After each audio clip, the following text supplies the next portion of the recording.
সহিহ বুখারীর উপরে যা অভিযোগ আছে, আহলে কোরআনরা যত অভিযোগ করেছে ঠিক তার দ্বিগুণ আমাদের হানাফি ভাইরা অভিযোগ করেছে। সহিহ বুখারীর বিরুদ্ধে বই পর্যন্ত রচনা করেছে ইমাম বুখারী সহিহ বুখারীর উপরে। এরা আহলে কোরআন না, হানাফিরা রচনা করেছে।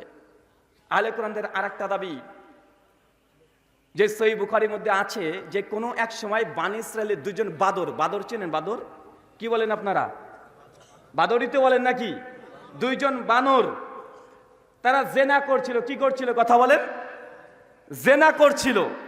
এই দুইজন বানর যখন জেনা করছিল, ঠিক এমতো পরিস্থিতিতে আরেকজন বানর এসে তাকে ইট ঢেল পাথর দিয়ে মারতে মারতে মারতে মারতে মেরে ফেলেছে। মানে এটা ব্যভিচারের শাস্তি। কি কথা বলেন? ব্যভিচারের শাস্তি হচ্ছে তাকে হত্যা করতে হবে। তো দুটা বানর একসঙ্গে জেনা করছিল, তৃতীয় একটা বানর এসে তাদের উপরে রজমের এই হদ জারি করেছে। মানে তৃতীয় একটা বাদর এসে মারতে মারতে তাদেরকে মেরে ফেলেছে। আহলে কোরআন মুজাম্মিল হক তিনি দাবি করে বলছে, দেখো হাদিস এটা কিভাবে বিশ্বাস করা যায় যে বাদরে জেনা করেছে আর বাদর নাকি রজম করছে? এটা কি বিবেকে ধরে? এটা তো বুদ্ধিতে কোলায়? এটা কি কোনোভাবে এটাকে মেনে নেওয়া যায়? ভাই অভিযোগ শুনেছেন কি শুনেন নাই? অনেকেই শুনেছেন, আর আমাদেরকে সবই শুনতে হয়। কেননা কারোর মধ্যে একটু সংশয় হলে হোয়াটসঅ্যাপে মেসেজ পাঠিয়েছে, ভাই এটার জবাব কি হবে? মোবাইলে মেসেঞ্জারে, ভাই এটার জবাব কি হবে? এখানে হাদিস নিয়ে এটা বলেছে। তো ভাই এর জবাব জানার দরকার আছে না নাই? দুইজন বানর একসঙ্গে জেনা করেছে, তৃতীয় একটা বানর এসে তাকে রজম করে হত্যা করে দিয়েছে। এটা আহলে কোরআনের খুব ঢুকছে না, যেটা কিভাবে হতে পারে। আমি আবারও বলি, আমার জবাব ওটাই যেটা আল্লাহর কোরআনে আছে। ভাই কোরআনের দৃষ্টান্ত আছে না নাই? আছে না নাই? কোন আয়াত বলেন তো ভাই? নবী আদম আলাইহিস সালামের আবারও ঘটনা, সূরা মাইদা আয়াত নম্বর 25 থেকে 29 পর্যন্ত পড়েন। নবী আদমের দুইজন সন্তান ছিল, একজন নাম হাবিল আর একজন নাম কি কথা বলেন? কাবিল। দুই ভাইয়ের মধ্যে যখন কোনো দ্বন্দ্ব কোনো কারণে হয়ে গেল, একজন আরেকজনকে হত্যা করলো, আল্লাহ আসমান থেকে একটা কাক পাঠিয়ে দিয়েছিল। কি পাঠিয়েছিল? কি পাঠিয়েছিল? একটা কাক পাঠিয়েছে। একজন কাক আরেকজন কাকের জন্য সঙ্গে সঙ্গে কবর খনন করতে শুরু করলো, আর ওখান থেকে তারা শিক্ষা নেওয়ার জন্য প্রস্তুতি নিচ্ছে। ভাই একটা কাক যদি একজন কাককে যদি কবর দেওয়ার এই শিক্ষা আদর্শের সন্তান নিতে পারে, তো আল্লাহ সুবহানাহু ওয়া তাআলা চাইলে বা একজন বাদরকে রজম করে দেখাতে পারে কি পারে না? কথা বলেন, কথা বলেন। জি আলহামদুলিল্লাহ, তাদের আলোচনা শুনছি এবং এত পরিমাণে মেসেজ আসছে। আর আমাদের বিশেষ করে যুব সমাজ, তরুণ সমাজ, বিশেষ করে আহলে হাদিসরা, তারা এই আহলে কোরআনের খপ্পরে অন্যদের চাইতে তারা সবচেয়ে বেশি পড়ে যাচ্ছে। কারণ তারা আহলে হাদিস হয়েছে, কিছু কোরআন হাদিস পড়ে তাদের বিরুদ্ধে যখন হাদিস দাঁড় করানো হচ্ছে, আস্তে আস্তে হাদিসকে নিয়ে সংশয় হয়ে মধ্যে পড়ে যাচ্ছে, উত্তর খুঁজে পাচ্ছে না। কারণ পড়াশোনা আর করে নাই। ওই নামাজের কয়েকটা হাদিস পড়ে নিয়েছে, রোজার কয়েকটা হাদিস পড়ে নিয়েছে, মাযহাব তাকলিদ সম্পর্কে জেনে নিয়েছে, আর কিছু জানার দরকার নেই। এর বাইরে যখন এই হাদিস তাকে পেশ করছে, জবাব দিতে পারছে না, তার ভেতরে জবাব নেই, ও ভাবছে এই হাদিস তাহলে সত্যিই জাল। এই জন্য অনেকেই আহলে কোরআন হয়ে যাচ্ছে, হাদিসের মধ্যে সংশয় ঢুকে দিচ্ছে। ভাই এই ঘটনার আর একটা জবাব। একজন বলছে, আপনাদের ওই যে কে আছে একজন প্রবাসী সজল রোশন বলে একজন আছে না, যে এখন মাতব্বারি করছে আহলে কোরআনদের গুরু সেজে, ও বলছে সহিহ বুখারী, শুধু ইমাম বুখারীর উপরে অভিযোগ, শুধু ইমাম বুখারী কেন, আল্লাহর কোরআনের উপরে সব চাইতে বিশুদ্ধ গ্রন্থ কি কথা বলেন? সহিহ বুখারী। এই বুখারীর উপরে নাস্তিকদের অভিযোগ, এই বুখারীর উপরে আহলে কোরআনদের অভিযোগ, এই বুখারীর উপরে দেওবন্দীদের অভিযোগ, এই বুখারীর উপরে বেরলভীদের অভিযোগ, বা আছে না নাই কথা বলেন? মানে যখনই বুখারীকে আক্রমণ করছে, কেন? কারণ বুখারীতে স্বয়ং এত পরিমাণে দলিল আছে সহিহ সনদে যে আহলে হাদিসের আকীদা মানহাজ জল করে। ইমাম বুখারী যথেষ্ট আহলে হাদিসদের আকীদা এবং মানহাজকে ক্লিয়ার করার জন্য। আলহামদুলিল্লাহ। তো বলছে সহিহ বুখারীতে আছে আম্মা জান আয়েশাকে আল্লাহর নবী 9 বছরে বিয়ে করেছিল। কয় বছরে কথা বলেন? কয় বছরে? 9 বছরে। তাদের অভিযোগ যে ইমাম বুখারী আল্লাহ রাসূলকে অপমান করেছে, কারণ কোরআনে বলছে আল্লাহ লাকাদ কানা লাকুম ফি রাসূলিল্লাহি উসওয়াতুন হাসানা, নিশ্চয় মুহাম্মদ সাল্লাল্লাহু আলাইহি ওয়াসাল্লাম উত্তম আদর্শ আছে। তার মধ্যে সূরা আহজাব আয়াত নাম্বার 21 এই আয়াত পেশ করে বলছে যে আল্লাহ কোরআনে বলেছে নবীর মধ্যে উত্তম আদর্শ আছে। এটা কি উত্তম কোন ব্যক্তির কাজ যে একটা 9 বছরের মেয়েকে বিয়ে করে? তাদের অভিযোগ দেখেন, তাদের ব্রেন কত পচা, কত নোংরা। বলছে আল্লাহ কোরআনে বলছে নবীর মধ্যে উত্তম আদর্শ আছে, কিন্তু হাদিস বলছে আল্লাহর নবী 9 বছরের শিশু আয়েশা রাদিয়াল্লাহু তাআলা আনহাকে বিয়ে করেছে। এটা হতে পারে না। অতএব এই হাদিস জাল। অনেকে বুখারীর এই হাদিসকে বাতিল করে দিচ্ছে, ইতিহাসের মানদণ্ডে দাঁড় করিয়ে বা আছে না নাই, কথা বলেন ভাই। এটার জবাব লাগবে কি লাগবে না? আমি একই কথা বলছি, শুধু জবাব দেব, মুখস্থ করে রাখেন। কারণ আমাদের আহলে হাদিস যুব সমাজ, তরুণ সমাজ এই ফিতনার মধ্যে যেন না পড়ে, তার জন্য জবাবগুলো আগে থেকে আপনার অন্তর যদি গেঁথে যায়, ইনশাল্লাহ বাতিল আপনার ভিতরে প্রবেশ করতে পারবে না, ইনশাল্লাহ পারবে না। আমি তাদেরকে বলতে চাই, ভাইজান, আয়েশা রাদিয়াল্লাহু তাআলা আনহা 9 বছরের মেয়ে, আল্লাহ নবী বিয়ে করার কারণে নবীর যদি অপমান হয়ে যায়, ভাই কে উঠেছে? ধরেন ধরেন, এই লোক ধরো ধরো ধরো ধরো, বসান, এই বেটা, এই ধরেন ধরেন, পা ধরে একদম বসিয়ে দেন, একজন উঠবে না। বেটা আমরা এতজন মানুষ এসেছি, লক্ষ টাকা খরচ করে এখানে আলোচনা সভা, তোমার ইচ্ছে মতো চলে যাবে? একজন করতে দিবেন না। বেটা এসেছে তোমার ইচ্ছাই, যাবে আমাদের ইচ্ছাই। সুন্নাতি দেওয়া হবে, তারপরে উঠবেন না? এখনই উঠবেন, কথা বলেন। আর এখনই যদি একজন উঠে, এখনই ওয়ামা আলাইনা পড়ে দিয়ে কিন্তু চলে যাব, আমাদের কোনো সমস্যা নেই, আমরা উপস্থিত হয়ে গেছি। আল্লাহ সুবহানাহু ওয়া তাআলা সবাইকে ধৈর্য ধারণ করার তৌফিক দান করো, সকলে বলি আল্লাহুম্মা আমিন। সম্মানিত দর্শক মণ্ডলী, আহলে কোরআনদের আরো একটা অভিযোগ যে হাদিসে আল্লাহ নবীকে অপমান করা হয়েছে, কারণ 9 বছরের মেয়েকে বিয়ে করেছে আল্লাহর নবী। এটা হতে পারে না, এটা আদর্শবান ব্যক্তির কাজ হতে পারে না। ভাই আপনার কাছে আবারও প্রশ্ন, এটা যদি হাদিস অস্বীকার করার আপনার যুক্তি হয়, তাহলে আল্লাহর কোরআনকে আপনি কি বলবেন? 9 বছর কি 7 থেকে 8 বছরের মেয়ে যার বিয়ে হয়নি, আল্লাহ তার কোলে সন্তান তুলে দিয়েছে। কে? জি, মারিয়াম আলাইহিস সালাম। সূরা মারিয়াম খুলে দেখেন, সূরা আলে ইমরান খুলে দেখেন। ইহুদিদের মাথায় সেই সময় ঢুকে নাই, ইহুদিরা বুঝতে পারে নাই যেটা কুমারী চলে আসে। মারিয়ামকে অভিযোগ করে দিচ্ছে ইহুদিরা বলছে মারিয়ামের বিয়ে হয়নি, কোন মানুষ তাকে স্পর্শ করেনি, তার সন্তান হলো কিভাবে? নিঃসন্দেহে মারিয়াম কোন কাঠমিস্ত্রির সঙ্গে জেনা করে নবী ঈসাকে জন্ম দিয়েছে। 2000 বছর ধরে, 3000 বছর ধরে তারা এই আকীদা লালন করে আসছে ইহুদিরা, যে মারিয়াম জেনা করে নবী ঈসাকে জন্ম দিয়েছে। কারণ তাদের খুপরিতে ঢুকে নাই যে আল্লাহর আদেশেই মারিয়াম আলাইহিস সালামের গর্ভে একটা সন্তান এসেছিল। মারিয়ামের শেষে বয়স কত ছিল? কোরআন হাদিসে নাই। কি বললাম? কোরআন হাদিসে নাই। আমি যেহেতু বাইবেলের ছাত্র, তাই ইহুদিদের যে বাইবেল, যেটা ওল্ড টেস্টামেন্ট, যেটাকে তানাক তওরা বলা হয়, তওরা 2 ভাগে বিভক্ত, এটা ওরাল তওরা, এটা রিটেন তওরা। দুটো তওরাকে একসঙ্গে বলা হয় তালমুদ। তালমুদের প্রথমে ভূমিকাতে লিখে রেখেছে মারিয়াম আলাইহিস সালামের সঙ্গে যখন তার সন্তান চলে আসে গর্ভে, সেই সময় মারিয়ামের বয়স ছিল 7 থেকে 8। কত? কথা বলেন। মারিয়ামের বয়স কত ছিল? 7 থেকে 8। তো মারিয়ামের যদি 7 থেকে 8 বছর বয়সেই মারিয়ামকে যদি আল্লাহ কোলে একটা সন্তান তুলে দিতে পারে, বিয়ে ব্যতীত কোনো পুরুষের স্পর্শ ছাড়া, তো আল্লাহর নবীকে আল্লাহ স্বয়ং যদি বিয়ের অনুমতি আমাদের আয়েশার সঙ্গে দিতে চান, ভাই এটা নিয়ে কোনো অভিযোগ করার প্রয়োজন আছে? জি, ইহুদিরা যেমন বুঝতে পারে নাই, ঠিক আজকেও এক শ্রেণীর আহলে কোরআন দাবিদার আসে, তারা আহলে কোরআন নয়, তারা কোরআনও বুঝে না, হাদিস তো অনেক দূরের কথা। যদি কোরআনে আয়াতগুলো পড়তো বা অভিযোগ করার এই দুঃসাহসিকতা দেখাতে পারতো, কখনো পারতো না। এই জন্য ইমাম হাজম রাহিমাহুল্লাহ তারা মুহাল্লার মধ্যে তিনি সেই সময় লিখে গেছেন, যারা কোরআন মানার দাবিদার, যারা হাদিসকে অস্বীকার করেছে, তারা কাফের, কেননা তারা পরোক্ষভাবে কোরআনকে অস্বীকার করে। এটা পরিষ্কার। আপনারা অনেকেই মনে করেন এটা কোরআনের বিরুদ্ধে চলেছে, মানবো না। আরে বেটা, কোরআন কোন মুখ দিয়ে বের হয়েছে? কোরআন আল্লাহকে আসমান থেকে ফেলে দিয়েছে? কোরআন এই মুখ মুহাম্মদ সাল্লাল্লাহু আলাইহি ওয়াসাল্লামের মুখ দিয়ে বের হয়েছে। হাদিস কোন মুখ দিয়ে বের হয়েছে? কথা বলেন। হাদিসের নবীর মুখ দিয়ে বের হয়েছে। অনেকে অনেকে অভিযোগ করছে, দেখো আমরা কোরআন মানি, কারণ কোরআনকে আল্লাহ হেফাজত করবে বলেছে, হাদিসকে হেফাজত করবে এ কথা আল্লাহ বলে নাই। বা অভিযোগ আছে না নাই? আল্লাহ কোরআনকে হেফাজত করবে, কোরআনে কোথায় লেখা আছে? জি আছে। সূরা হিজর আয়াত নাম্বার 9, ইন্না নাহানু নাযালনা যিকরা ওয়া ইল্লা লাহু হাফিজুন। আমি এই জিকির অবতীর্ণ করেছি, এটাকে আমি সংরক্ষণ করব। আল্লাহ জিকির অবতীর্ণ করেছে, জিকির বলতে কোরআন। আহলে কোরআন তোমাকে কে বলেছে? আল্লাহ কে বলছে কোরআনকে আমি সংরক্ষণ করব না জিকির? কথা বলেন। জিকিরকে সংরক্ষণ করব। জিকির তো আল্লাহ তাওরাতের জন্য ব্যবহার করেছে। সূরা মাইদা 40-46 নম্বর আয়াত পড়বেন। তাওরাতকে আল্লাহ জিকির বলেছে।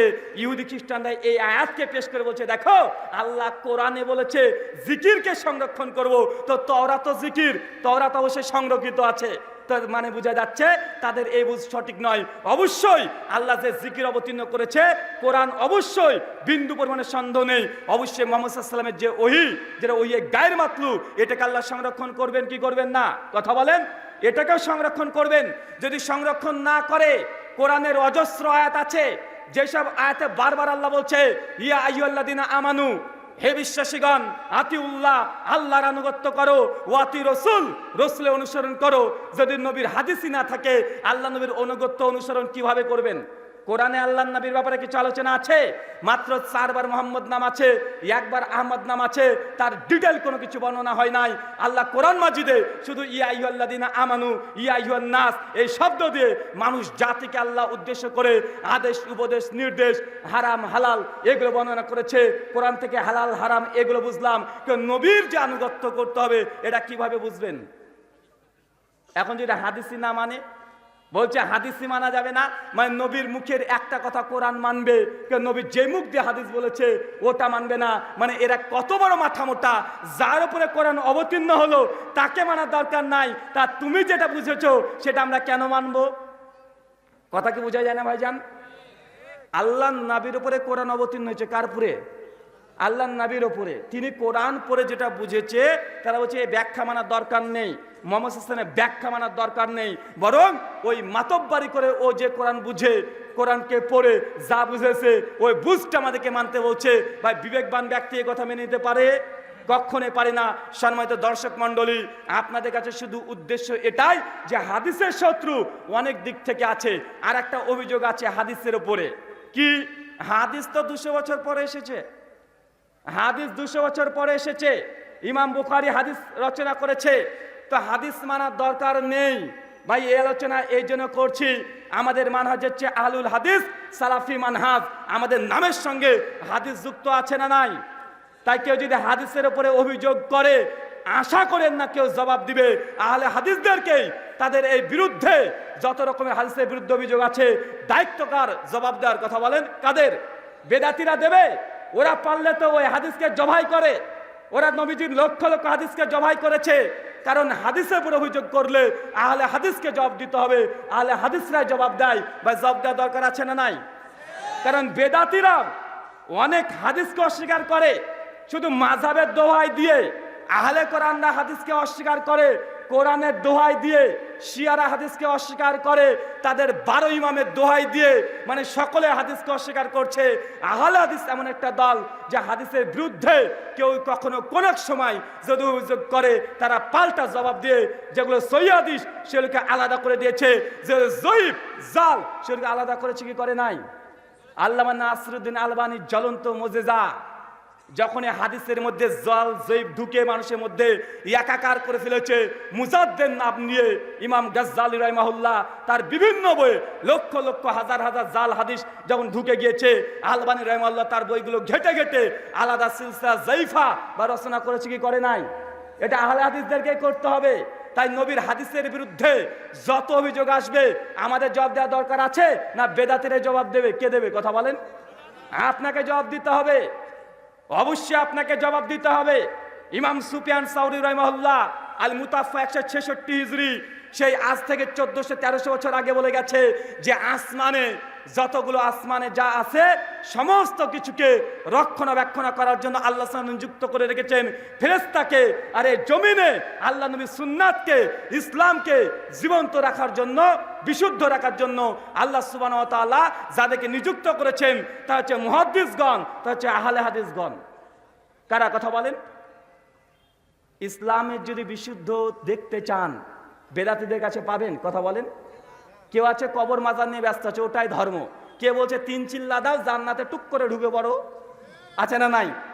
আর কেউ আছে আমার পীরের কাছে মুরিদ হও, আমার পীর একদম জান্নাতে নিয়ে চলে যাবে একদম নৌকা নিয়ে।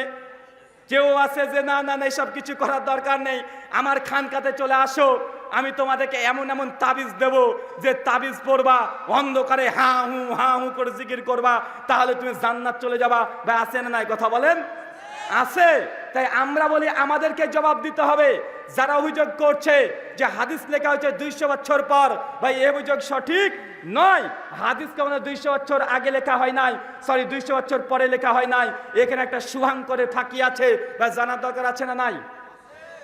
আচ্ছা, আপনাকে যে ছোট্ট একটা প্রশ্ন, আল্লাহ নবী ইন্তেকাল মৃত্যুবরণ করেছে কত হিজরি? 11 হিজরি। কত হিজরি? আল বিদায়া ওয়ান নিহায়া প্রথম খণ্ড 67 পৃষ্ঠা। আল্লাহ নবী মৃত্যুবরণ করে 11 হিজরি। সমস্ত সাহাবীদের প্রজন্ম কত হিজরি পর্যন্ত ছিল সাহাবীরা জীবিত? প্রায় 110 হিজরি। মুখস্থ কত হিজরি? কত হিজরি? 110 হিজরি।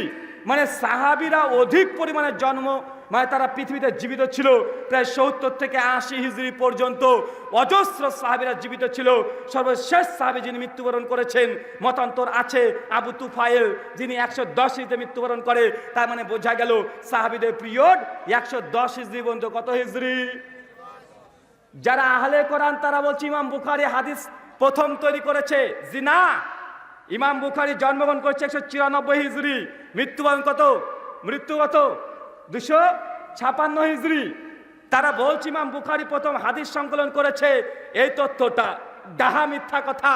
ইমাম বুখারী প্রথম নয়, ইমাম বুখারীর আগেও ইমাম মালিক মুয়াত্তা মালিক লিখেছে কি লিখে নাই? লিখেছে কি লিখে নাই? মুয়াত্তা মালিক আপনারা পড়েছেন কি পড়েন নাই? ইসলামিক ফাউন্ডেশন থেকে অনুবাদ হয়েছে কি হয় নাই? পৃথিবীর সমস্ত ভাষাতে মোটামুটি মুয়াত্তা মালিক অনুবাদও হয়ে গেছে। ইমাম মালিক জন্মগ্রহণ করে 79 হিজরি, 93 হিজরি, মৃত্যুবরণ করে 179 হিজরি। ভাই এবার পয়েন্ট টু বি নোটেড, এতটুকু বুঝে নেন ইমাম মালিক লিখছেন কত হিজরিতে? মুয়াত্তা মালিক তার জন্ম 93, মৃত্যু 179। সাহাবীদের জন্ম কত, মৃত্যু কত হয়েছিল সর্বশেষ? 110। কত? 110। তো হাদিস বর্ণনা কারা করেছে? সাহাবীরা করেছে তো নাকি? কারা করেছে? সাহাবীরা করেছে। তো ইমাম মালিক তিনি 93 জন্ম, 179তে মৃত্যু, আর সাহাবীদের পিরিয়ড চলছে 110 হিজরি পর্যন্ত। তো হাদিস কি 200 বছর পরে লেখা হয়েছে, না সাহাবীদের জন্ম থেকেই তাদের সময় পর্যন্ত মধ্যে হাদিস লেখা শুরু হয়ে গেছে? কথা বলেন। এই কথাটা মাথায় ঢোকে না। ওরা ইমাম বুখারীর জন্ম নিয়ে বলছে যে ইমাম বুখারী মানে হাদিস প্রথম রচনা করেছে। এই মাথা মোটা পাগলগুলো এটাও বুঝে না ইমাম বুখারীর উস্তাদ ছিল ইমাম আবু বকর ইবনে আবি শাইবা, বিখ্যাত গ্রন্থ যার নাম মুসান্নাফ ইবনে আবি শাইবা। নাম শুনেন নাই? মুসান্নাফ ইবনে আবি শাইবার নাম শুনেন নাই? 234 হিজরিতে লেখকের মৃত্যু। ইমাম বুখারীর উস্তাদ প্রায় 40,000 হাদিস রচনা করেছে। আরে বেটা, ইমাম বুখারীকে দিয়ে হাদিস তুমি গণনা কেন করছো? এটা এক ধরনের সিটিংবাজি। ইমাম বুখারী উস্তাদও তো হাদিসের গ্রন্থ রচনা করেছে। মুসান্নাফ ইবনে আবি শাইবা, মুসান্নাফ আব্দুর রাজ্জাক, মুসনাদে হুমায়দি, ভাই সবগুলো ইমাম বুখারী উস্তাদের নাম। কার কথা বলেন? ইমাম হুমায়দি ইমাম বুখারী উস্তাদ। মুসনাদে হুমায়দি পৃথিবীতে বিদ্যমান আছে। মুসান্নাফ আব্দুর রাজ্জাক 40,000 হাদিস আছে। মুসান্নাফ ইবনে আবি শাইবা প্রায় 40,000 হাদিস আছে। তো ইমাম বুখারীকে দিয়ে কেন গণনা করা হচ্ছে? কারণ এটা দিয়ে মুসলমানের মধ্যে সংশয় তৈরি করে দেওয়া। দেখো ইমাম বুখারী 200 হিজরির মানুষ, আল্লাহ রাসূল মৃত্যুবরণ করেছে 10 হিজরিতে, অতএব 200 বছর পর হাদিস রচনা করা হয়েছে। এই তথ্য ডাহা মিথ্যা কথা। বরং সাহাবীরাও হাদিস রচনা করেছে, সাহাবীরা নিজেরা হাদিস লিখতেন। এর দলিল দরকার আছে না নাই? সুনানে আবু দাউদ খুলবেন, কিতাবুল ইলম, হাদিস নাম্বার 3646। কি বললাম? 3646 নম্বর হাদিস। আব্দুল ইবনে আমর ইবনে আস তিনি বলছে, কুনতু উকতুবু কুল্লা শাইয়া আসমাউ মিন রাসূলুল্লাহ সাল্লাল্লাহু আলাইহি সাল্লাম, আমি আল্লাহর নবীর কাছ থেকে যে হাদিস শুনতাম ওগুলো লিখে ফেলতাম। দেখেন হাদিস লিখা। সুনান আবু দাউদ 3646 নম্বর হাদিস। কত নম্বর হাদিস? কত নম্বর? 3646 নম্বর হাদিস। পরিষ্কারভাবে আব্দুল্লাহ ইবনে আমর ইবনে আস বলছে যে নবীর কাছ থেকে আমি যা শুনতাম সেগুলো লিখে ফেলতাম। ফানাহাতনি কুরাইশ, কুরাইশের বেশ কিছু লোক এসে বলছে যে আব্দুল্লাহ ইবনে আমর ইবনে আস, তুমি নবীর কাছে যা শোনো সব লিখে ফেলো। এত কাল্লামু গাযাবিল রিদা, আল্লাহ নবী কোনো খুশি অবস্থায় থাকে, কখন রাগান্বিত অবস্থায় থাকে, সব কথা তুমি লিখো না। কারণ আল্লাহ নবী খুশি অবস্থায় যদি ভালো কথা বলে দেয় আর রাগান্বিত অবস্থায় যদি খারাপ কথা বলে দেয়, সব কথা লিখো না। আল্লাহ রাসূলের কাছে তখন সঙ্গে সঙ্গে চলে গেছে আব্দুল্লাহ ইবনে আমর ইবনে আস, গিয়ে বলছে যে ইয়া রাসূলুল্লাহ, আপনার কাছ থেকে যা শুনে আমি সব লিখে ফেলি। কুরাইশরা বলছে সব যেন আমি না লিখি, কারণ আপনি কখনো রাগান্বিত অবস্থায় থাকেন, কখনো খুশি অবস্থায় থাকেন, তাই সব কথা লিখতে নিষেধ করছে, আমি কি করব?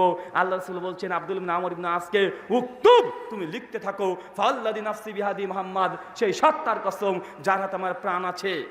আল্লাহ নবী এই কথা বলছে, মা ইয়াখরুজু মিনহু ইল্লা হাক্কুন, আমার এই মুখ দিয়ে যা বের হয় হক সত্য ব্যতীত কিছুই নয়। কথা বোঝাতে পারি না আমি? ঘুম আসছে না? কার কার ঘুম আসছে না তারা হাত তোলেন। ঘুম আসছে না? চাচাও আছে ঘুম আসছে না? মাশাআল্লাহ, আপনাদের ঘুম আসছে না? না, আমি তো চাচ্ছি আপনাদের ঘুম আসে, ঘুম আসারই দরকার। আপনাকে এখান থেকে বোঝানোর চেষ্টা করলাম আহলে কোরআনদের সবচেয়ে বড় অভিযোগ যে হাদিস লেখা হয়েছে 200 বছর পর, এটা মিথ্যা কথা। হাদিস সাহাবীরাই লিখেছে। আব্দুল্লাহ ইবনে আমর ইবনে আস তিনি হাদিস লিখেছেন, তার হাদিসের বইও পৃথিবীতে আছে না নাই? কথা বলেন।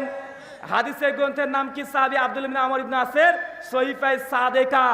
এটা প্রকাশ পৃথিবীর বিভিন্ন জায়গাতে প্রকাশ হয়েছে। ইমাম বুখারী প্রথম হাদিস রচনা করে নাই, হাদিস রচনা করেছে সাহাবীরা। আবু হুরায়রা সহিফায়ে হাম্মান বিন মুনাব্বি, এই হাদিসের গ্রন্থ পৃথিবীতে মজুদ আছে। সহিফায়ে জাবের বিন সামুরা, এই হাদিসের গ্রন্থ মজুদ আছে। সহিফায়ে আম্মা জান আয়েশা, মানে আয়েশা রাদিয়াল্লাহু তাআলা আনহার রিওয়ায়াতের হাদিসগুলো সব আলাদা আলাদা বর্ণনা আছে। মানে সাহাবীদের জামানায় হাদিস রচনা হয়েছে, এর অনেকগুলো প্রমাণ আছে। সে হাদিসের গ্রন্থ পৃথিবীতে মজুদ আছে। আমরা অনেকে খোঁজই রাখি না, আমরা মনে করি সত্যি ইমাম বুখারী, জি না, সাহাবীদের হাদিসের গ্রন্থ পৃথিবীতে মজুদ আছে, বই আকারে পৃথিবীতে চলে এসেছে। ভাই, তার জন্য এই কথা বলে হাদিসের উপরে সংশয় করা যাবে না। একজন আহলে কোরআন তখন উঠে দিয়ে তখন বলছে, যদি সাহাবীদেরই হাদিসের গ্রন্থ থাকে তাই বুখারী মানবো কেন? কথা বুঝলেন না ভাইজান? বলছে সাহাবীদের যদি হাদিসের গ্রন্থ থাকে তো বুখারী মানার দরকার কি? মুসলিম মানার দরকার কি? বুখারীকে এত অথেন্টিক গ্রন্থ বলার দরকার কি? সাহাবীদের বইগুলো মানলেই তো হয়, সাহাবীদের লেখা হাদিসের গ্রন্থ মানলেই হয়। ভাই, বুখারী আমরা এই জন্যই মানি, একটা উদাহরণ দিলে বুঝতে পারবেন। বা আমার হাতে একটা মোবাইল আছে, দেখতে পাচ্ছেন, মোবাইলটা হচ্ছে স্যামসাং নোট 9। আজ থেকে 20 বছর পূর্বে চলে যান, সেই সময় মোবাইল ছিল কি ছিল না? সেই সময়তে মোবাইল ছিল, তবে এত বড় একটা মোবাইল আর 1 হাত অ্যান্টেনা ছিল কি ছিল না? কথা বলেন। ওতে কিছুই হতো না, মোবাইল ডায়াল করতেন, ফোন হতো, আর কিছু হতো না। 2 বছর পর মোবাইলটা সাইজ হয়ে গেল ছোট, চলে আসলো নোকিয়া 1100। ভাই, মনে পড়ছে 1100 মোবাইল নোকিয়া? কিছু নাই, শুধু কটা বাটন আছে, আর তখন নাম্বারগুলো ডায়াল করলে দেখতে পেতেন। এটা কয়েক বছর চললো, এরপর চলে আসলো নোকিয়া 1600 মডেল। 1600 মডেলে কিছুই করেনি, করেছে কি, ওটা ছিল সাদা কালো, এখানে 3-4টে কালার যুক্ত করে দিয়ে নোকিয়া 1600 হয়ে গেল। সেম একই মোবাইল, একই জিনিস, আস্তে আস্তে ডেভেলপ হচ্ছে। আর ওর মধ্যে কয়টা গেম পুরে দিয়েছে, ওই যে সাপের গেম, কত খেলেছি রে ভাই। নোকিয়ার 1100 ঢুং ঢাং করে আওয়াজ হয়, মানে সাপ যাচ্ছে আর একটা একটা করে খেলে সাপ বড় হয়ে যায়। বা আমরা খেলেছি কি খেলি নাই? কথা বলেন। অনেকেই খেলেছি। এরপর নোকিয়া চলে আসছে 5100, কিছুই নেই, ওখানে এফএমটাকে যুক্ত করে দিয়েছে, এফএম এর শোনা যায়। কিছুদিন পর আবার এটাকে ডেভেলপ করে চলে আসলো নোকিয়ার মধ্যে মেমোরি কার্ড মাত্র 28 MB। মনে পড়ছে 28 MB, তারপরে 56 MB, 64 MB, 128 MB, 512, তারপরে 1 GB। আমরা আস্তে আস্তে পেয়েছি কি পাই না? কথা বলেন। তারপর নোকিয়া আস্তে আস্তে ডেভেলপ হচ্ছে, তারপরে করে দিল একটা ক্যামেরা। কি ক্যামেরার ছবি, চোখ মুখ কিছু বোঝা যায় না, মানুষ তাও খুশি। ভাই, ছিল কি ছিল না? কথা বলেন। আস্তে আস্তে মোবাইল যখন হচ্ছে, এখন চলে এসেছে হাতে অ্যান্ড্রয়েড সেট।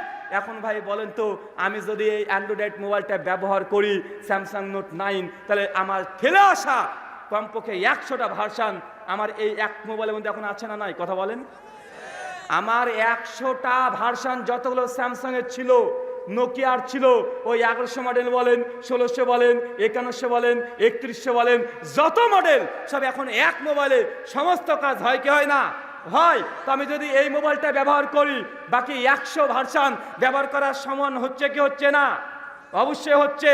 তো সহিহ বুখারী হচ্ছে এমন একটা গ্রন্থ, সহিহুল বুখারী হচ্ছে এমন একটা গ্রন্থ, সাহাবীদের যতগুলো হাদিস তারা রচনা করে গেছে, যত হাদিস আছে এক একজন সাহাবী তারা নিজেদের রিওয়ায়াতগুলো বর্ণনা করে একটা গ্রন্থ রচনা করেছে। আবু হুরায়রা, একজন করেছে জাবের বিন সামুরা, একটা হচ্ছে আয়েশা, সব আলাদা আলাদা ছোট ছোট বই।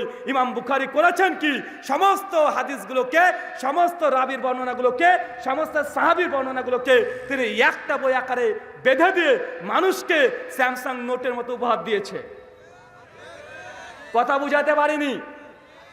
যদি সেই পাই হাম্মান বি মুনাব্বি পড়েন, ওটা আবু হুরায়রার হাদিসগুলো পাবেন, অন্য সাহাবীর হাদিস পাবেন না। যদি সহিহ পাই জাবের বিন সামুরা পড়েন, তো জাবের বিন সামুরার রিওয়ায়াতগুলো পাবেন। মানে এক একজন সাহাবী হাদিস রচনা করেছে, তারা যেগুলো জানতেন সেগুলো বর্ণনা করেছে।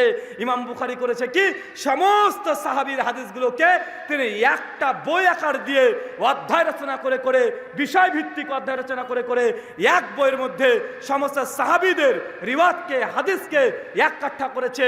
এটার উদাহরণ স্যামসাং নোট 9 এর মতো। আহলে কোরআনদের মাথায় এটা ঢোকে না, বলে যে তাহলে সাহাবীদের হাদিস মানে তারা মানো না কেন? আরে বেটা, সাহাবীদের কথাই তো মানি। ইমাম বুখারীর নিজস্ব কথা আমরা মানি নাকি? কথা বলেন।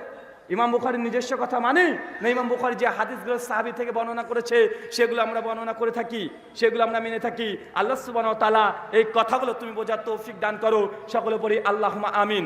সম্মানিত দর্শক মণ্ডলী, অজস্র মানুষ আপনারা এখনো আছেন, আপনারা ধৈর্যচ্যুত করতে চাই না। আমি শুধুমাত্র এতটা বলতে চাই যে বেশি বেশি করে কোরআন এবং হাদিস পড়েন, কোরআন এবং হাদিস পড়েন। একটা ছোট্ট কথা বলবো, কেউ রাগ করবেন নাকি? রাত তো অনেক হয়েছে। আপনাদের বাংলাদেশের একজন বক্তা আছে, গরিবের আবু হানিফা, গরিবের আবু হানিফা নামে প্রচার পাচ্ছে। তার নাম রেজাউল করিম আবরার। তিনি আমাদের শেখ মুজাফফর বিন মুহসিন হাফিজাহুল্লাহর বইকে নিয়ে পর্যালোচনা করেছে। আপনারা দেখেন নাই? দেখেছেন? আলহামদুলিল্লাহ, তিনি যতগুলো পর্যালোচনা করেছেন শেখ মুজাফফর বিন মুহসিন হাফিজাহুল্লাহর বইয়ের বিরুদ্ধে ভিডিও করেছে, সবগুলো আল্লাহ আমাকে দিয়ে জবাব দিয়ে নিয়েছেন। ভিডিও দেখেছেন কি দেখেন না? কথা বলেন। ও রাস্তা রাস্তা চিৎকার মেরে বলছে যে আহলে হাদিস শেখদেরকে চ্যালেঞ্জ, মুজাফফর বিন মুহসিনকে চ্যালেঞ্জ, ওই শেখকে চ্যালেঞ্জ, ওই শেখকে চ্যালেঞ্জ করে যাচ্ছে। আমরা তো আজ থেকে 5 বছর আগে বলে এসেছি, আহলে হাদিসদের কোনো শেখদের তাদের সঙ্গে বাহাস করা, মুনাজারা করা, তাদের ভিডিও জবাব দেওয়া জরুরত নেই। আমাদের মতো সাধারণ আহলে হাদিসের 3 নম্বর শ্রেণীর জেনারেল ছাত্ররা যথেষ্ট। তাই মুজাফফর বিন মুহসিন হাফিজুল্লাহর বইয়ের তারা জবাব দিচ্ছে ভিডিও করে, আমরা পাল্টা জবাব দিয়েছি। আলহামদুলিল্লাহ, এখন পর্যন্ত একটা ভিডিওর জবাব আসে নাই, আলহামদুলিল্লাহ। এবং দেখিয়েছি মুজাফফর বিন মুহসিন হাফিজুল্লাহ ভুল করে নাই, বরং রেজাউল আবরার সে বড় বড় চিটিংবাজি করেছে। কিছুদিন আগে আমার এই ভাই আবু আসি ভাই, তার সঙ্গে আলোচনা করছিলাম গত বছর 3 থেকে 4 মাস আগে যে রেজাউল করিম আবরারের কোনো বই আছে না নাই। তো তদন্ত করতে করতে করতে হঠাৎ পেয়ে গেলাম তারও একটা নামাজ শেখার পরে বই আছে। আমি দ্রুত বইটা ভাইকে বললাম আপনি কিনে ফেলেন। বইটা ভাই কিনে ফেলেছিল। আলহামদুলিল্লাহ, বইটা শুধুমাত্র 1 সপ্তাহ 8টা 10টা দিন পড়েছি তার বই। আমি সঙ্গে বইটা নিয়ে এসেছি। তার বইয়ের নাম হচ্ছে আপনি কিভাবে নামাজ পড়বেন, মুফতি রেজাউল করিম আবরার, গরিবের তাকি উসমানী, গরিবের আবু হানিফা। আচ্ছা, তুমি বেটা গরিবের আবু হানিফা না, তুমি সিটিংবাজ আবরার। তুমি এই বই যতগুলো সিটিংবাজি করেছো, আর তুমি যে ভাষায় আহলে হাদিস শেখদেরকে অপমান অপদস্থ করে ভিডিও তুমি তৈরি করো, এগুলো জবাব দিতে গেলে অনেকগুলো জবাব দেওয়া যায়। আমি শুধুমাত্র তার বইটা নিয়ে 10টা ভিডিও করেছি, আপনারা ইউটিউব থেকে দেখে নেবেন। তার বইয়ের মধ্যে যেগুলো হাদিস নয়, সে নবীর হাদিস নামে অনেকগুলো চালিয়ে দিয়েছে। আমি কয়েকটা দৃষ্টান্ত দিয়েছি। বা আমরা আহলে হাদিসরা কত রাকাত তারাবি পড়ি? 8 রাকাত। আমাদের 8 টাকার তারাবির দলিল কোথায়?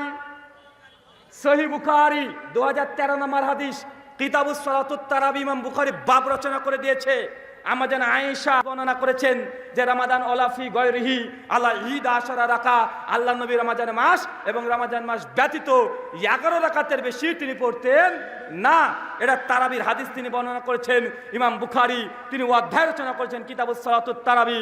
হানাফি ভাইরা যারা 20 টাকার তারাবি পড়ে তাদের 20 টাকাতের দলিল নাই, বুখারীতে নাই। চ্যালেঞ্জ করলাম, বুখারী থেকে একটা দলিল দেখাতে পারবে না। শুধু বুখারী বলছেন, মুসলিম থেকে দেখাতে পারবে না, আবু দাউদে নাই, তিরমিজিতে নাই, ইবনে মাজায় নাই, নাসাইতে নাই, এমনকি হাদিসের এনসাইক্লোপিডিয়া বলা হয় মিশকাত শরীফ, মিশকাতের মধ্যেও 20 টাকার তারাবির একটা হাদিস নাই। তবে 20 টাকাতের হাদিস সেই বুখারী, মুসলিম, আবু দাউদ, তিরমিজি, মাজাহ, নাসাই আছে না নাই? কথা বলেন। যেটা আমরা একটু আগে পেশ করেছি, মুয়াত্তা মালিকের মধ্যে 8 টাকার তারাবির কথা এসেছে। ওমর বিন খাত্তাব তিনি 11 রাকাত তারাবির নির্দেশ দিয়েছিলেন। উবাই বিন কাব তামিম দারিকে মুয়াত্তা মালিকের 249 নম্বর হাদিস, মিশকাতের মধ্যে 1302 নম্বরে হাদিসটা এসেছে। যখন এরা দেখতে পাচ্ছে যে 20 টাকাতের হাদিস তাদের এই মাসুর গ্রন্থগুলোতে নাই, তখন 20 টাকার তারাবির হাদিস স্বয়ং রেজাল করিম আবরার জাল করেছে। কি করেছে? কথা বলেন। জাল করেছে। দেখাবো। ইউটিউবার ভাই উঠেন, আপনাদের কাজ আছে। তার বই আপনি কিভাবে নামাজ পড়ছেন, আপনি কিভাবে নামাজ পড়বেন, লেখক রেজাল করিম আবরার অনুবাদ করেছে, সম্পাদন এবং সংযোজন করেছেন। তার বইয়ের 208 নম্বর পৃষ্ঠা, কত নম্বর পৃষ্ঠা? কত নম্বর পৃষ্ঠা? 208 নম্বর পৃষ্ঠা।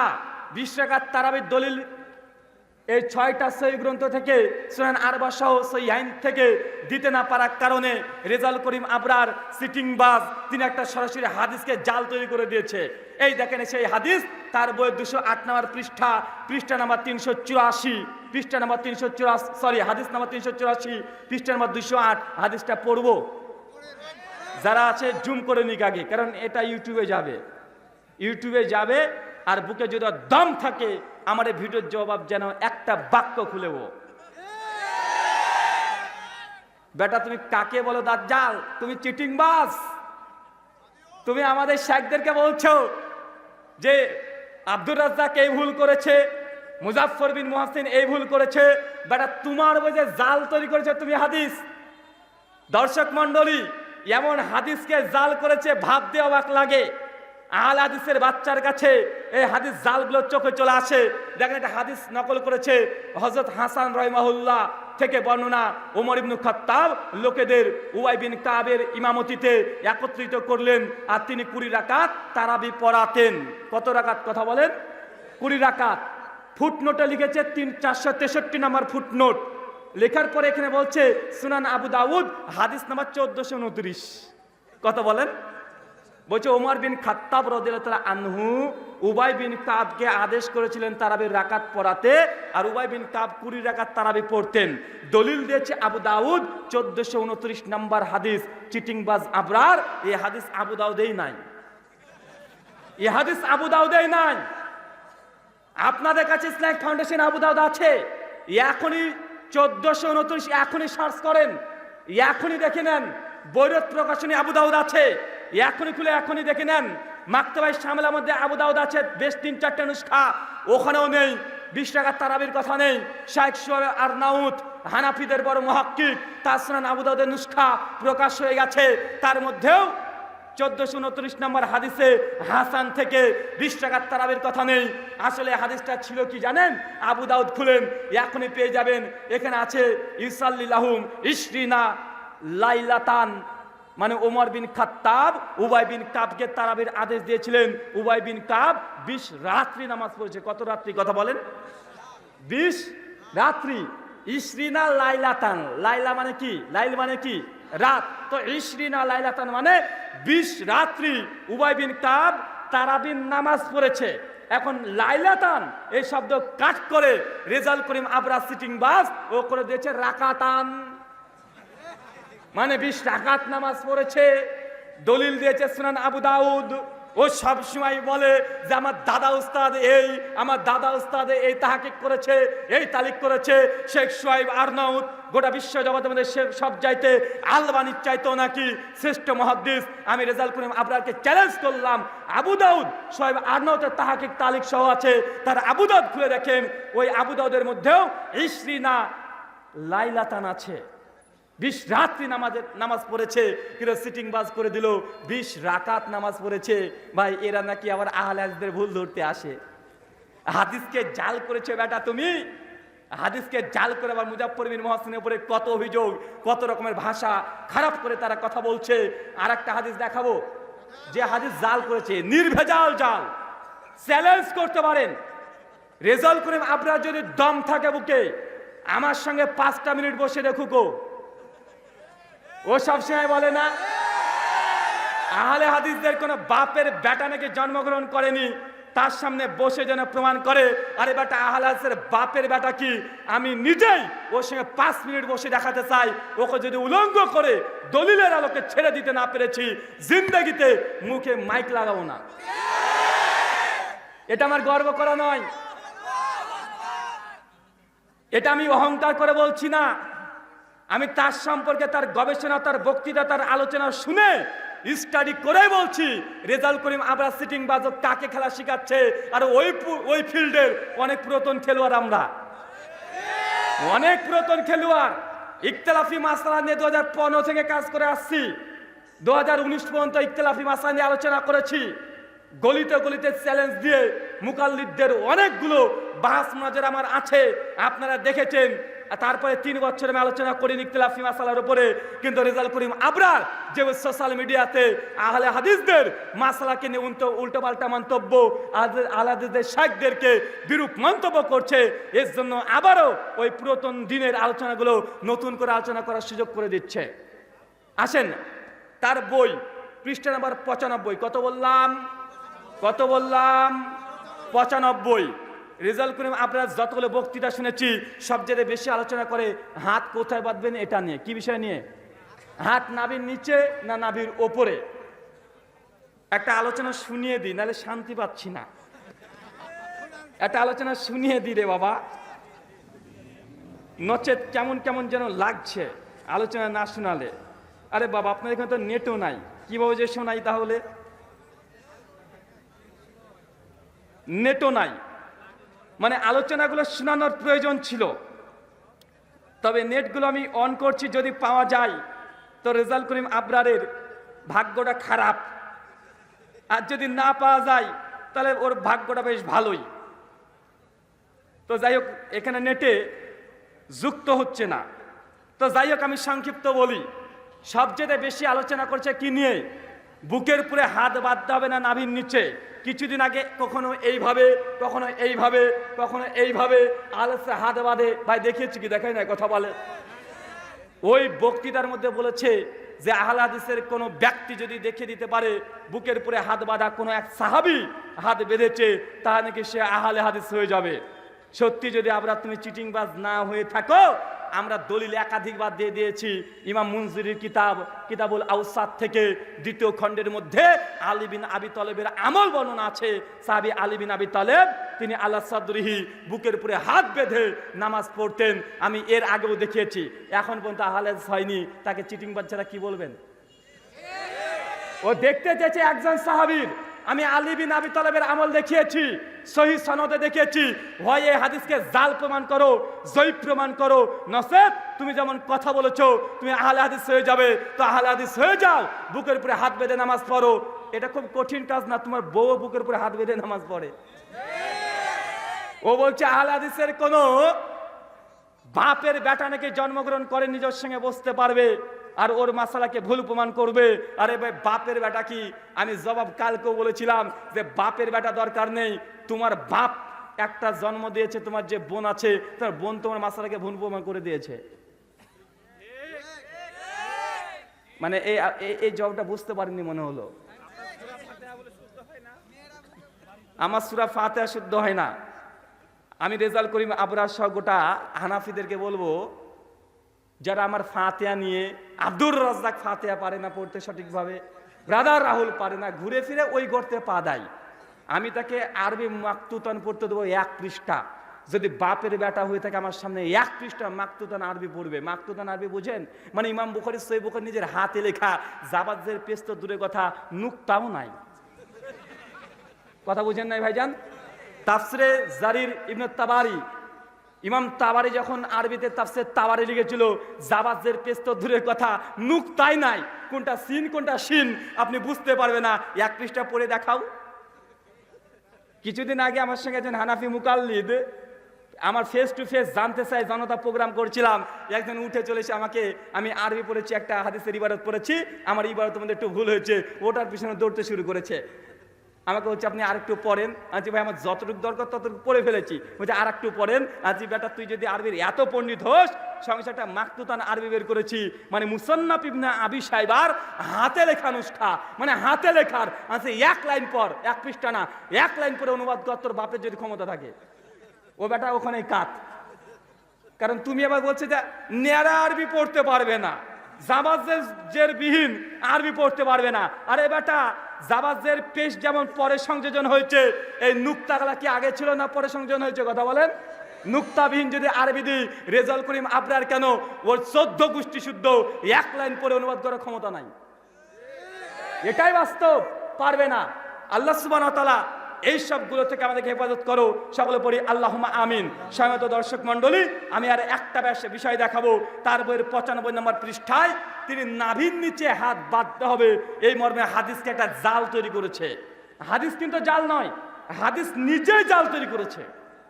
একটা হাদিস জাল কোন এক গ্রন্থে আছে, দিয়ে দিয়েছে। একটা হরিণ বাঁধা ছিল গাছেরই তলায়, হাদিস জাল। তবে হাদিসের গ্রন্থে আছে, আল বিদায় ওয়ান নিহায়াতে আছে, তারিখ ইবনে আসাকিরের মধ্যে এই রিওয়ায়াত বর্ণনা আছে, অনেক জায়গাতে হাদিসগুলো আছে। জ্ঞান অর্জনের জন্য শুধু চীন দেশে যেতে হলো, যাও, হাদিস জাল, মওযু। তবে হাদিসের গ্রন্থে আছে না নাই? শুআবুল ইমান লিল বাইহাকির মধ্যে সনদ মজুদ আছে, দালাইলুন নবুয়াত লিল বাইহাকির মধ্যে সনদ মজুদ আছে, তাবরানী মুজাম্মাল আওসাদের মধ্যে সনদ লিপিবদ্ধ করা আছে, বিভিন্ন জায়গায় এর সনদ আছে, হাদিসের গ্রন্থে আছে। কিন্তু রেজাউল করিম আবরার ও হাদিস জাল তো দূরের কথা, নিজেই হাদিস জাল তৈরি করেছে, নিজেই। একটা দৃষ্টান্ত দিয়ে বুঝতে পারবেন। তার বই 95 নম্বর পৃষ্ঠা, নাভির নিচে হাত বাঁধবে, হাদিস জাল তৈরি করেছে। রিওয়ায়াত পড়ছি, দেখেন কি বলছে। হযরত আনাস রাদিয়াল্লাহু তাআলা আনহু বলেন, 3টে জিনিস আখলাকে নববী। 1 ইফতারি তাড়াতাড়ি করা, 2 সেহরিতে বিলম্ব করা, 3 নামাজের ডান হাতকে বাম হাতের উপরে রেখে তাহাতা সুররা নাভির নিচে রাখা। তথ্য রেফারেন্স দিয়েছে 158 বলছে। এই হাদিস আছে মাজমাউ জাওয়াইদ, হাদিস নাম্বার 2611। কোন প্রকাশনী? দারুল ফিকির বৈরত থেকে ছাপা। কথা কেন বুঝতে পারলেন? একটা হাদিস নিয়ে এসেছে আনাস বিন মালিক থেকে। তিনি বলছেন নবীজি বলেছেন 3টা জিনিস আখলাকে নববী। 1 দ্রুত ইফতার করা, যদিও তারা দ্রুত করে না, 4 মিনিট পরে করে। 2 সাহারিতে বিলম্ব করা। 3 বাম হাতকে ডান হাতের উপরে রেখে তাহাতা সুররা নাভির নিচে বাঁধা। এই হাদিসকে নিয়ে এসেছে রেফারেন্স দিয়েছে মাজমাউ জাওয়াইদ, হাদিস নাম্বার 2611, দারুল ফিকির বৈরত থেকে প্রকাশ। এই মাজমাউ জাওয়াইদে নাকি আছে। চ্যালেঞ্জ করলাম, ও যদি বাপের বেটা হয়, মাজমাউ জাওয়াইদ থেকে আনাসের সূত্রে এই হাদিস দেখিয়ে দিক, এই হাদিস নাম্বারে ইনশাআল্লাহ পারবে না, কারণ এই হাদিস মাজমাউ জাওয়াইদে নাই। এই হাদিস মাজমাউ জাওয়াইদে নাই, আল্লাহই নাই, আল্লাহর কসম নাই। গোটা মাজমাউ জাওয়াইদ পড়ে ফেলুক, গোটা মাজমাউ জাওয়াইদ পড়ে ফেলুক, এই হাদিস মাজমাউ জাওয়াইদে নাই। এই হাদিস ওখানে শেষ হয়ে গেছে। নামাজের পরে বাম হাতে পরে ডান হাত রাখা, এতটুকু মাজমাউ জাওয়াইদে আছে। কিন্তু তাহাতা সুররা নাভির নিচে এই শব্দটা ঢুকিয়ে দিয়েছে। কথা মানে বুঝতে পারলেন না? চিটিংবাজ কোথায় চিটিংবাজি করেছে জানেন? আল্লাহ নবী বলেছেন 3টে কাজ আখলাকে নববী। 1 দ্রুত ইফতার করা, 2 সাহারি বিলম্ব করা, 3 বাম হাতে পরে ডান হাত রাখা। কোথায় রাখা? হাদিসে নেই, কিন্তু চিটিংবাজি করে তাহাতা সুররা নাভির নিচে, এটা রেজাউল করিম আবরার নিজে ঢুকিয়েছে। আমি খুব কষ্ট পাই, ওর বিষ্ঠে মরে যাওয়া উচিত ছিল। বেটা আহলে হাদিসের জেনারেল ছাত্র, তোমার বইয়ে জাল হাদিস তৈরি করেছে, ধরে ফেলেছে। তোমার যদি লজ্জা থাকে, শরম থাকে, ঘৃণা থাকে, কালকে কচু গাছের ডালে আগে তুই গলায় দড়ি দিয়ে মরে যা, বেঁচে থাকার কোনো ইখতিয়ারই নাই। নচেত মাজমা জাওয়াইদ থেকে এর পেশ করে জাতির সামনে দেখে দাও যে আমি মিথ্যা কথা বলছি, জি না, সম্ভব নয়। কারণ এই হাদিস মাজমা জাওয়াইদে গোটা পৃষ্ঠা করে ফেলুক, একটাও পারবে না। যদি পারে মাজমা জাওয়াইদের সমপরিমাণ আমি তাকে সোনা উপহার দিয়ে যাব। কথা বুঝতে পারলেন না? মাজমা জাওয়াইদ এক সাইডে রাখবো দাড়ি বাটকারাতে, আর এক সাইডে সোনা রেখে দেবো। যত ওজন হবে হাদিসের গ্রন্থের ততগুলো সোনা দেবো। যদিও নাই, তবে ও পারবে না এটা আমি নিশ্চিত, তো নাকি?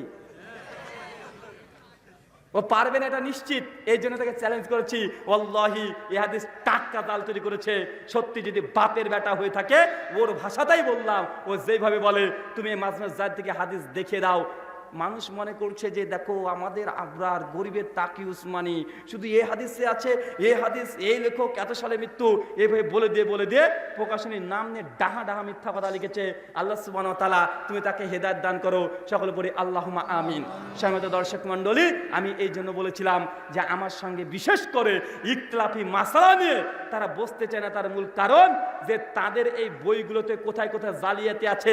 এগুলো আলহামদুলিল্লাহ গবেষণা আমাদের কমপ্লিট আছে। আমাদের শেখ যারা আছে তাদের বই পড়ার প্রয়োজনই মনে করে না। আমাদের শেখ তারা এইসব বই পড়ার প্রয়োজনই মনে করে না, কিন্তু তাদেরকে ঠেকানো যেন আমরা যথেষ্ট। আল্লাহ সুবহানাহু ওয়া তাআলা এই কথাগুলো বোঝার তৌফিক দান করো, সকলে পড়ি আল্লাহুম্মা আমিন। সম্মানিত দর্শক মণ্ডলী, গভীর রাত্রি হয়ে গেছে, আর আলোচনা করছি না। নিজ নিজ বাড়িতে গিয়ে একদম সুন্দর করে ঘুমিয়ে যান, ফজরের সালাতে নিয়াত করেন। আল্লাহ আপনাদের সকলকে যেন আজকে ফজরের সালাতে জামাত সহকারে আমল করা তৌফিক দান করে, সকলে পড়ি আল্লাহুম্মা আমিন। এই বলে আজকের মতো, জি এত বড় প্রশ্ন, আচ্ছা প্রশ্ন পড়েন, আচ্ছা প্রশ্নটা পড়েন তো ভাই। আলোচনা শেষ হয়ে গেছে, বই নিয়ে এসেছো ভাইজান? আমার লেখা যারা যারা বই চাচ্ছেন, অনেকে বলছেন আমার লেখা বইগুলো কোথায় পাওয়া যাবে। তো আমার লেখা বইগুলো সব গাড়িতে আছে, ওই দেখেন ডান দিকে সাদা গাড়িতে পুরাতন সেটগুলো আছে, নতুন 4টে সেট এসেছে, সেগুলোও পেয়ে যাবেন। আর হিন্দু ধর্মের ওপর একটা স্বতন্ত্র বই বের হয়েছে, এটাও পেয়ে যাবেন। সবগুলো বই ওই গাড়ির মধ্যে থেকে নিয়ে নিতে পারবেন। ওখানে আমাদের ইসমাইল ভাই আছে, তার কাছে যান এবং সেখান থেকে বইগুলো নিতে পারেন। আল্লাহ সুবহানাহু ওয়া তাআলার কাছে দোয়াই প্রার্থনা, আল্লাহ যে কথা বললাম প্রথমে আমাকে, তারপর আপনাদের সকলকে আমল করার তৌফিক দান করো, সকলে পড়ি আল্লাহুম্মা আমিন।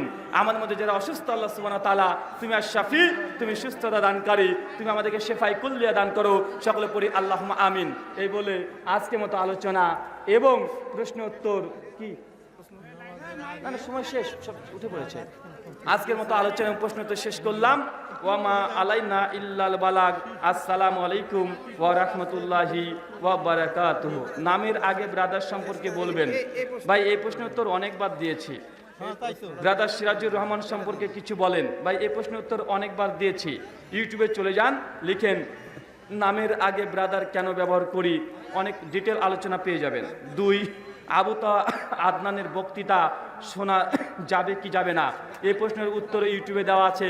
বাংলাতে লিখেন আবু তাওয়া আদনানের বক্তৃতা শোনা যাবে কি যাবে না, ব্রাদার রাহুল হোসেন। 9 মিনিটের ধরে উত্তর দিয়েছি, আমার ফেসবুক থেকে পোস্ট করেছিলাম, ওখান থেকে শুনে নিতে পারবেন। মসজিদের সামনে বা যে কোনো পাশে কবর থাকলে ওই মসজিদের সালাত হবে কি? মসজিদের ভেতরে থাকলে সালাত হবে না। মসজিদের ডানে বায়ে এদিক ওদিক যদি থাকে আর পাঁচির দিয়ে যদি সেটা ঘিরে দেওয়া থাকে, অবশ্যই সেই সময় সালাত আদায় হবে, পাঁচিরবিহীন সালাত হবে না। এই ব্যাপারে আল্লামা নাসিরউদ্দিন আলবানীর কবর সংলগ্ন স্থানে মসজিদের হুকুম, এই বইটা পড়তে পারেন। বাংলাতে অনুবাদ হয়ে গেছে, তৌহিদ প্রকাশনী থেকে প্রকাশ করেছে। 44খানা দলিল দিয়ে প্রমাণ করেছেন ওইসব মসজিদের সালাত হয় না। এত রাতে ওয়াজ শুনলে প্রায় অর্ধেক মানুষের ফজরের সালাত আদায় করবে না। প্রশ্ন হচ্ছে তাদের দায়ভার কে নেবে? সূরা বানী ইসরাঈল আয়াত নম্বর 15, একের পাপের বোঝা আর একজনের উপরে বাড়তাবে না। তো তুমি যদি ফজর না পড়ো, ফেরেশতা তোমাকে কেলাবে, আমাকে কেলাবে না। কথা বোঝেন নাই? জি, বাম হাতে গ্লাস ধরে ডান হাত লাগিয়ে পানি খাওয়া যাবে কি যাবে না? 2, বাম হাতে পানি পান করা হারাম। তার অর্থ এই নয় যে 2 হাত দিয়ে খেতে পারবেন না। মুসনাদে আহমদে বর্ণনা আছে আল্লাহর নবী 2 হাতে একটা কলসি মতো বড় পাত্র ধরে তিনি খেয়েছেন। মানে বাম হাতে পানি আছে, 2 হাত যদি আপনি যদি টাচ করেন তাহলে সেটার বাম হাত হলো না, বাম হাতে হারাম, 2 হাতে তো হারাম নয়। কথা কি বুঝতে পারছেন ভাইজান? এবং 2 হাতে পানি পান করা রাসূল থেকে প্রমাণিত আছে। আচ্ছা, আর যারা বই নিতে চান ওইদিকে আছে নতুন বই, হাত কোথায় বাঁধবেন, 330 পৃষ্ঠা লিখেছি একটা বিষয়ের উপরে। হাত কোথায় বাঁধবেন, শুধু হাত যে বুকের উপরে বাঁধতে হবে, এবং যত অভিযোগ করেছে তারা সবগুলো জবাব দেওয়া আছে। 330 পৃষ্ঠা লেখা হয়েছে বইটা, একটা সাবজেক্টের উপরে।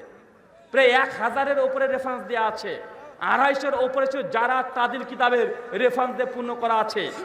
আর একটা বই আছে মুলাদের মসজিদ গমন জায়েজ না না জায়েজ এই প্রসঙ্গে। আর একটা বই আছে ফিতরার টাকা দিয়ে হবে না খাদ্যদ্রব্য হবে, যারা বলছে টাকা দিয়ে, তাদের যুক্তি এবং দলিল খণ্ডন করা আছে। আপনার পাশে লম্বা দাড়ি আলা ভাইয়ের পরিচয় জানতে চাই। কে লম্বা দাড়ি? ভাগ্যিস ভাই বলেছেন, চাচা বলেননি। এর নাম হচ্ছে আবু আসি ভাই, নাটোরে বাড়ি। তিনি বিশেষ করে সোশ্যাল মিডিয়ার মাধ্যমে অনেক দাওয়াতি কাজ করেন, লেখনী জগতে আলহামদুলিল্লাহ অনেকটাই ভালো, কিছুটা লেখালেখি করেন। আর তিনি আমার বর্তমানে এখন শিডিউল নিচ্ছেন, মানে আমার প্রোগ্রাম যদি নিতে হয় এই ভাইয়ের সঙ্গে যোগাযোগ করতে হয়। উনি অনেক ভালো মানুষ, তার নিজস্ব ব্যবসাও আছে নাটোর শহরে।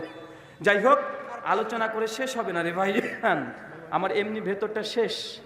আমার উপরে মনে খুব অভিযোগ, মানে খুব অভিশাপ দিচ্ছে আবরার ভাই, জানে মনে মনে বলছে বেটা তোর জানে গলাটা ভেঙে যায়। মোটর সাইকেল ট্রাকের হর্ন লাগানো যাবে কি যাবে না বুঝলাম না। মোটর সাইকেলে ট্রাকের হর্ন লাগানো যাবে কি যাবে না, এই প্রশ্নটা মোটর সাইকেল আল্লাহর দোকানে যাবে না, আমাকে বলছেন কেন? আমি কি মোটর সাইকেল লাগাবো নাকি? যদি অর্থ এটা হয় মোটর সাইকেলের হর্ন, মানে মোটর সাইকেলের ট্রাকের হর্ন লাগানো যাবে কি যাবে না। এখনো মানুষকে যদি ধোকা দেওয়ার জন্য লাগান, আমি এমন একটা হরেন মারবো আসছে মোটর সাইকেলে, ভাববে বড় একটা বাস, তাহলে এটা সিটিংবাজি আবরার, তাহলে লাগানো যাবে না। আর যদি এমনি লাগাতে চান, ওটা মেকারের দোকানে গিয়ে জিজ্ঞেস করেন লাগাতে পারবেন কি পারবেন না। আচ্ছা, আমার চেয়ে বড় বয়সের মেয়ে বিয়ে করলে সুবিধা পাওয়া যাবে? আল্লাহ, আপনার চাইতে বড় মেয়েকে বিয়ে করতে চান, সুবিধা আছে। আল্লাহর নবীর কাছে জাবের রাদিয়াল্লাহু তাআলা আনহু এসে বলছে যে আল্লাহ সাল্লাম বিয়ে করেছি, বাড়িতে যেতে চাই খুব তাড়াতাড়ি। নবী বলছে কেন? বলছে বিয়ে করেছি। তো কাকে বিয়ে করেছো? বলছে এই মেয়েকে বিয়ে করেছি। আল্লাহ নবী তখন বললেন একটা কুমারী মেয়েকে বিয়ে করতে পারতে। একটা কুমারী মেয়েকে, মানে যারা ইয়াং মেয়েকে বিয়ে করার জন্য আল্লাহ নবী বলছেন, মানে চাচ্ছেন যেন তারা ইয়াং মেয়েকে বিয়ে করে। কেন? কারণ তাদের সঙ্গে বেশি বেশি প্রেম ভালোবাসা বিনয় এগুলো দেখানো যায়। তাই আপনি যদি চান, আল্লাহ নবী উদ্বুদ্ধ করেছে আপনার সেম এজের বয়সে বিয়ে করতে পারেন। আর যদি বেশি বয়সের মেয়েকে বিয়ে করতে চান করেন, কোনো সমস্যা নেই। ইসলাম বয়সকে কোনো বাধা দেয়নি, শুধু দিনদারিতা দেখবেন তাহলেই যথেষ্ট হয়ে যাবে। এখন যদি মনে করেন যে না দিন নাই কিন্তু 50 কোটি টাকার মালিক, এরকম করে না, দিন দেখেন। বয়স যদি 2-3 বছরে বড় হয় আর নিজের মন থেকে যদি মনে করেন না আমি যথেষ্ট, তার সাথে সংসার করতে পারবো, কোনো সমস্যা নাই। আপনার সমস্যা না থাকলে ভাই আমারও কোনো সমস্যা নাই। আমার প্রিয় রায়হান ভাই কেমন আছেন? এখন তিনি কি করছেন? রায়হান ভাই আসলে অনেক ব্যস্ত মানুষ, তিনি আসলে অনেক বড় ব্যবসা নিয়ে সবসময় ব্যস্ত থাকেন। তার জন্য এত ব্যস্ততার কারণে তার ট্রাস্ট আছে আরও বেশি ব্যস্ত হয়ে গেছেন, তারপরে বিজনেস আছে আরও বেশি ব্যস্ত হয়ে গেছেন, তার ছেলেমেয়েরা এখন বড় হয়ে গেছেন আরও বেশি ব্যস্ত হয়ে গেছেন, সার্বিক দিক থেকে অনেক ব্যস্ততার মধ্যে জীবন কাটাচ্ছেন। এই জন্য তিনি আপাতত এখন আমার প্রোগ্রামের সিরিজগুলো নিতে পান না। রায়হান ভাই আমাদের আবু আসি ভাইকে দায়িত্ব দিয়ে দিয়েছে, অন্তত তিনি যেন মেনটেন করেন। আলহামদুলিল্লাহ তিনি সুস্থ আছেন, ভালো আছেন, তার জন্য দোয়া করবেন। আল্লাহ সুবহানাহু ওয়া তাআলা তাকে যেন আমৃত্যু সুস্থ রাখেন এবং নেক আমল করার তৌফিক দান করেন। সকলে বলি আল্লাহুম্মা আমিন। এই বলে আজকের মতো আলোচনা প্রশ্ন উত্তর শেষ করলাম। ভাই সারা রাত করবি রে কি ভাই? আবার তো 1 ঘন্টার বক্তৃতা লাগবে ইনশাআল্লাহ, আবার আসছি সেই দিন হবে। ভাই আমি লেখাটা বুঝতে পারছি না, মসজিদের নাম আহলে হাদিস লেখা যাবে কি যাবে না? সহিহ বুখারী 420 নম্বর হাদিস। সাহাবীদের জামানায় গোত্রভিত্তিক মসজিদ হতো। কি গোত্রভিত্তিক? অমুক গোত্রের মসজিদ। কথা বুঝতে পারছেন? বিভিন্ন মসজিদের নাম আছে, মসজিদে আওয়াকার, মসজিদে ওমার, মসজিদে আলী, গোত্র এবং নাম ধরে মসজিদ রাখা সালাফ থেকে প্রমাণিত আছে, হাদিসে প্রমাণ আছে। তাই মানহাজগত বিষয়ে আল হাদিস নাম রাখলে কোনো সমস্যা নেই। আমাকে একটা লাভ লেটার লিখেছেন না চিঠি লিখেছেন না প্রশ্ন লিখেছেন বুঝতে পারছি না, এত বড় প্রশ্ন রে ভাই। কি লিখেছেন?